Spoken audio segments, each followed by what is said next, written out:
नमस्कार। आप सभी का आप सभी के अपने चैनल जय गुरुदेव उत्तराखंड पर एक बार फिर से बहुत बहुत स्वागत है।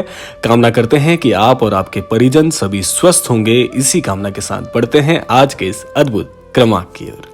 आज का ये अद्भुत क्रमांक बहुत ही चमत्कारिक होने वाला है, क्योंकि आज के क्रमांक में जिन तथ्यों पर हम चर्चा करने वाले हैं, ये तथ्य आज के इस क्रमांक को जहां जहां तक भी देखा जा रहा है, निसंदेह उनके जीवन में बड़े परिवर्तनों के साथ साथ महाराज जी की भक्ति भी उन्हें प्रदान करने में पूरी तरह से सक्षम होगा। तो आइए प्रारंभ करते हैं आज के इस दिव्य अध्याय को।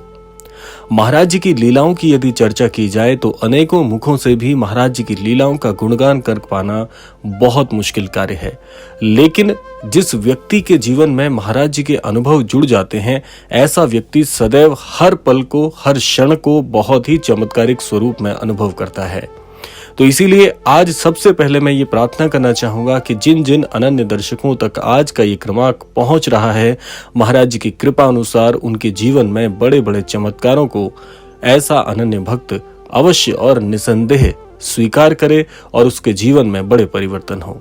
देखिए, यदि आप भी महाराज जी के शरणागत होकर महाराज जी की अद्भुत कृपाओं का अनुभव जीवन में करना चाहते हैं, महाराज जी की इन लीलाओं का भाग बनना चाहते हैं, तो सबसे पहले आपको कुछ बातों का अवश्य ध्यान रखना होगा। आइए बात कर लेते हैं क्रमबद्ध तरीके से कि कैसे महाराज जी की दिव्य कृपाओं का अनुभव हम अपने जीवन में आसानी से कर सकते हैं। सबसे पहली बात की यदि की जाए तो देखिए, बहुत से अनन्य भक्तों को, बहुत से अनन्य दर्शकों को एक बात का संशय रहता है कि महाराज जी अपने भक्तों से क्या अपेक्षाएं रखते हैं। देखिए, अपेक्षाओं की जब बात आती है तो महाराज जी हमेशा सरल और सहज भाव से भक्ति में विश्वास रखते हैं और यही सीख अपने अनन्य भक्तों को बताते हैं। तो इसीलिए महाराज जी की इस दीक्षा के अनुरूप आपको जीवन में विशिष्ट या विशेष कुछ करने की आवश्यकता ही नहीं है। आपको सरल हृदय, सहज भाव को अपनाते हुए महाराज जी की भक्ति करनी है। और जब बात भक्ति की आती है तो उसमें किसी भी विशेष विधि विधान का बिल्कुल भी संस्करण नहीं हो पाता, क्योंकि महाराज जी कहते हैं कि जो व्यक्ति सरल और सहज और सच्चे हृदय से इष्ट की और ईश्वर की प्रार्थनाएं करता है, उनकी भक्ति करता है, ऐसा व्यक्ति मुझे सर्वप्रिय है। तो इसीलिए ये बात अपने हृदय से निकाल दीजिए कि कुछ भी आपको विशेष करना है। आप केवल सच्चे हृदय से महाराज जी का स्मरण करते रहिए, महाराज जी का नाम लेते रहिए, महाराज जी की शिक्षाओं के अनुरूप जीवन में आगे बढ़ते रहिए। महाराज जी की कृपा कब आपके जीवन में आ जाएगी, इसका अनुभव आप स्वयं लगा ही नहीं पाएंगे। और इसके साथ साथ आपको एक चीज और बता दूं कि महाराज जी आपको अपनी अनुभूति अवश्य करा देंगे। देखिए, जब किसी भी अनन्य भक्त के जीवन में महाराज जी का आगमन होता है तो वो अनुभव उस अनन्य भक्त को स्पष्ट तरीके से समझ में आने लगते हैं। अर्थात यदि आपको महाराज जी अपनी अनुभूति कराना चाहते हैं तो महाराज जी अपनी अनुभूति बड़ी सरलता से आप तक पहुंचा देंगे। यानी कि आपको इस बात का आभास हो जाएगा कि इस समय महाराज जी मेरे साथ हैं। आप सोचिए कितनी अद्भुत ये बात है। महाराज जी जब भी आपके पास आएंगे, महाराज जी जब भी आपको अपना अनुभव कराना चाहेंगे, तो आपका हृदय महाराज जी की अनुभूति का सबसे पहला आभास आपके मस्तिष्क तक आपको पहुंचा देगा। जैसे बहुत से अनन्य भक्त एक संशय में रहते हैं कि महाराज जी जब आएंगे, महाराज जी जब अपनी अनुभूति करा पाएंगे, उस समय हमारी बुद्धि जो है वो हमें इस बात का अंदाजा लगा पाएगी या नहीं कि महाराज जी यहाँ पर हैं। तो आप इसके लिए संशयमान मत रहिए।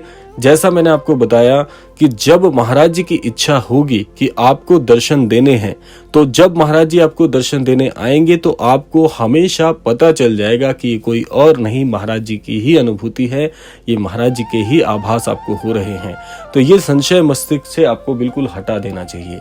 आइए बात करते हैं अगले बिंदु की कि यदि हम महाराज जी की भक्ति कर रहे हैं तो कौन सी भूल, कौन सी गलतियां नहीं होनी चाहिए। महाराज जी कहते हैं कि जो अनन्य भक्त मुझे प्राप्त करना चाहता है, ऐसा व्यक्ति कभी भी अपनी दृष्टि में किसी प्रकार की असमानता या भेदभाव ना रखे। अगर आप इस प्रवृत्ति के व्यक्ति हैं कि आप सोचते हैं कि केवल और केवल महाराज जी मुझे ही दर्शन दे, केवल और केवल मेरे ही जीवन में चमत्कार हो, या केवल और केवल मैं ही आगे बढ़ूं, तो ऐसी सोच के साथ महाराज जी की भक्ति आपसे कभी नहीं जुड़ सकती। आपको हमेशा समभाव की दृष्टि रखनी होगी, आपको हमेशा सबके लिए अच्छे की कामना करनी होगी, और ऐसा व्यक्ति जो समभाव रखता है, सभी के अच्छे की कामना करता है, ऐसा अनन्य भक्त महाराज जी को बहुत शीघ्रता से प्राप्त हो जाता है। जैसे बहुत से लोग क्या कार्य करते हैं कि वो सोचते हैं कि काश मैं ही आगे बढ़ूं, या दूसरों से द्वेष या जलन की भावना रखते हैं। तो ऐसी भावनाएं हृदय में बिल्कुल भी नहीं रखनी है, क्योंकि महाराज जी कहते हैं कि ऐसा भक्त मेरा भक्त कभी नहीं हो सकता जो अनत्र भक्तों से बैर रखता है। तो इसीलिए ऐसा व्यक्ति आपको नहीं बनना है, आपको हमेशा सबके अच्छे की कामना करनी है।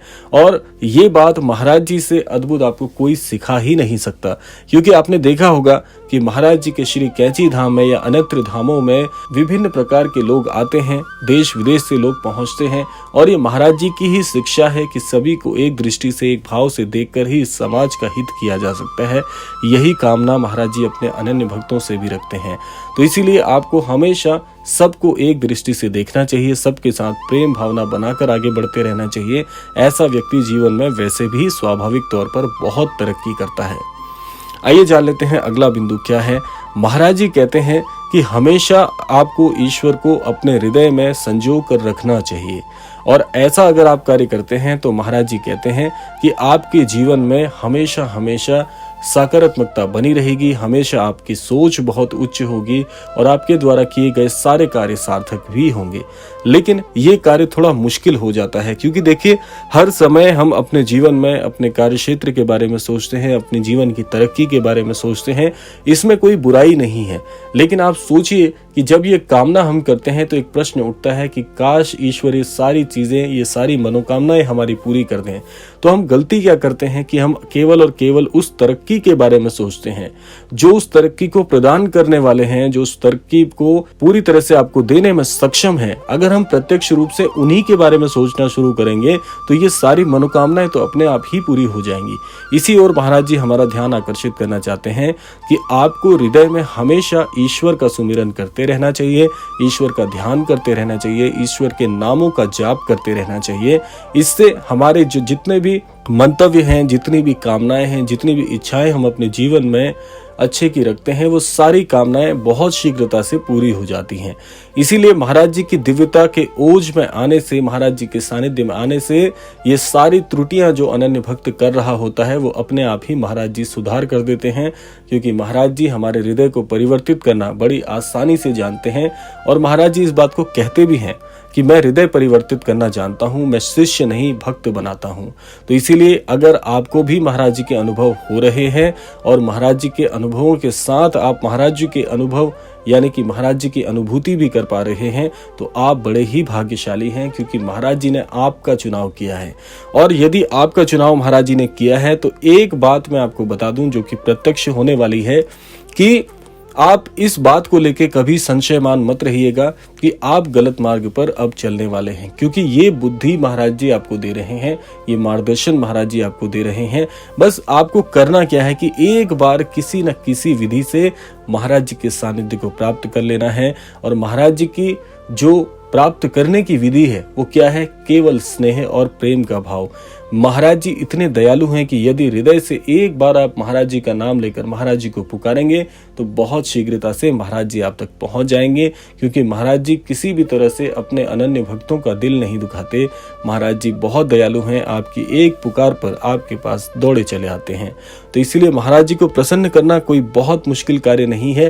प्रेम से हृदय से पुकारिए, महाराज जी अवश्य आपके पास आकर आपके जीवन को उद्धार करेंगे। तो ये था आज का अद्भुत क्रमांक। आशा करते हैं क्रमांक आप सभी के लिए बहुत ही लाभकारी हो। इसी कामना के साथ विदा लेने का समय भी आ गया है। विदा लेने से पूर्व समय है रोजाना की प्रार्थना का।